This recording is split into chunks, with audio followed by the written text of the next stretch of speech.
Hello there and welcome to the Hashpower Academy, your place to learn anything and everything to do with Bitcoin, not just from price, not just from finance, but also from energy and compute. Now, here's the thing, the price may be exciting, but it's not exciting for today. Today, we're going to delve into the different metrics, the most up-to-date metrics of Bitcoin's different aspects of its network, and just some informative, educational, fun facts about all the different parts. So right now, although the price may be high, it is quite cheap to store your information in the blockchain. So if you are doing any form of consolidation, which is moving different amounts of Bitcoin, say all into the same wallet, now's the time to be doing said transaction because the cost of data is what you're paying. If you're consolidating Bitcoin into one wallet, its data size through that transaction becomes smaller in relative to the quantity. So you're saving your future costs when the fee market really takes off. So essentially, a typical transaction can be less than $1 right now, bringing the dollar back into things. That's digital space. Digital time is the blockchain in of itself being at block 896,872. That is the height. So we're continually adding blocks to the chain, and Bitcoin having the longest chain makes it the strongest chain because it's the most amount of proof of work shown. It's like comparing difficulty to gravity, and the blockchain being adding blocks to this chain, literal physical blocks, stacking them on top of each other.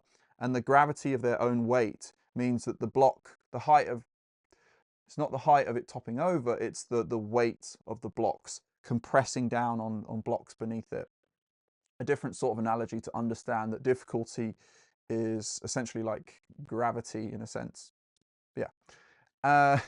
And then the hash rate side of things, digital energy, which is these in blue are the network scale of things. So it's not to the individual, it's to the collective network, which is difficulty, which is aggregated by all the nodes at the same amount, sets the game for all the different miners to add and fight to add their block to the chain and get paid in the process.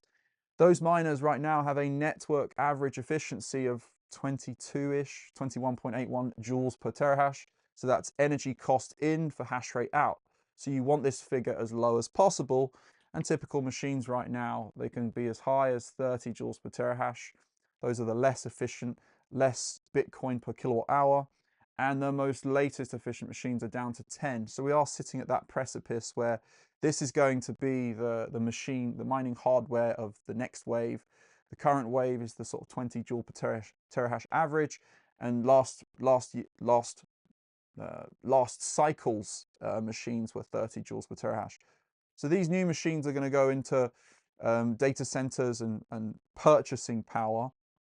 And these sorts of machines will go closer to producers. So to the individual, that may be a solar setup. To larger scale, it'd be to power producers that want old machines in volume because they want less capex per energy volume. Now, what you can do with the efficiency and the hash rate is multiply them, and you get the amount of megawatts per exahash. So if you multiply 850 by 21.81, you get 18,500 megawatts. You can put it in megawatt hours if you extrapolate it over time. But the whole gist here is to understand that there's more hash rate coming online, but efficiency is improving, so less energy in a sense. So yes, it's important to understand the security of the Bitcoin network, but also understanding how much energy is available on the other side of the trade.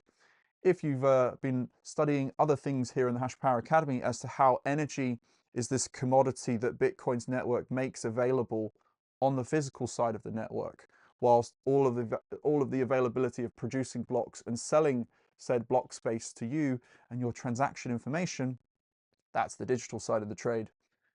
And interestingly enough, the Cambridge University Centre for Alternative Finance, if I've got that correctly, they put out a lovely big report that I'm definitely going to dive into in other videos about the sustainability metrics that they collect across all different miners is greater than 50%. So amazing to those that really care about sucking carbon out of the atmosphere.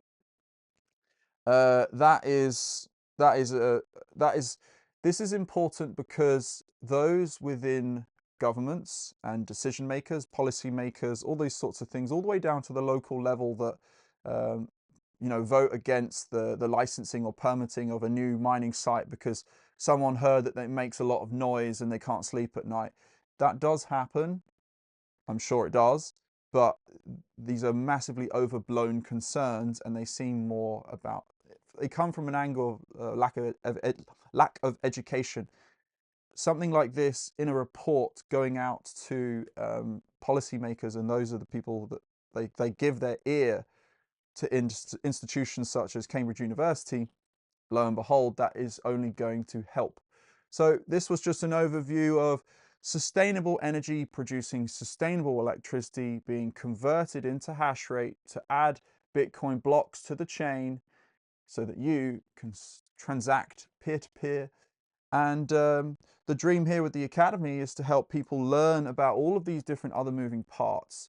The maths helps people stitch together the complexities because you can fire off into stranded energy, power systems, compute microchip efficiencies and parallels off to AI. You can go into the network hash rate and arbitraging to other blockchains that use the same SHA-256 algorithm. The software in and of itself is a complete rabbit hole, and then everything to do with finance and settlement. So yeah, this was a Bitcoin network update, and we can do more of these where we go through the same figures and see what changes. Thank you for listening. I hope you enjoy, and I'll see you in the next one. Goodbye.